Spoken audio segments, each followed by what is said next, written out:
quand est-ce que les gens ont commencé à vous écouter quand vous témoignez? Au début, il y a eu quelques personnes, des historiens, etc. Mais pour qu'on les écoute plus largement, il a fallu tout de même assez longtemps. Peut-être, moi j'ai, même nous-mêmes, si vous voulez, mes camarades déportés, on dit, on n'a pas, pendant les 20 premières années, on s'est reconstitué, on a analysé nos archives, on a regroupé nos archives, mais on a limité les interventions. C'est venu après une vingtaine d'années, oui. Pas tout de suite. Ça ne passait pas dans le public, et nous-mêmes, on en avait un petit peu assez, on ne voulait pas recommencer à raconter trop vite, alors que ça passait pas bien. Alors que maintenant, il y a énormément de monde. Pourquoi vous avez voulu garder sous silence votre manuscrit avant de le montrer à votre mari? Enfin, pourquoi vous n'avez pas montré à d'autres gens?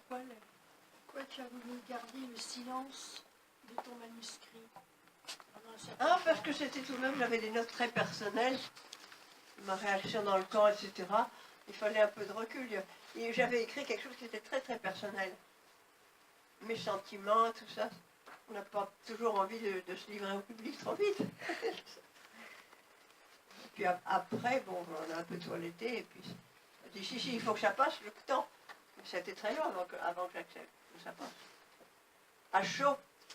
À chaud, comme j'avais eu des réactions de gens qui disaient ils exagèrent, etc. Mais j'ai été un peu prudente par rapport aux réactions du public. Maintenant, au contraire, maintenant, il y a eu les films, il y a eu tout ça, on sait la réalité de ce que l'on a vécu. L'importance du film, de l'image, etc., a permis, nous, de libérer nos vérités, vous voyez, dans un climat qui est beaucoup plus accueillant que tout de suite après la guerre.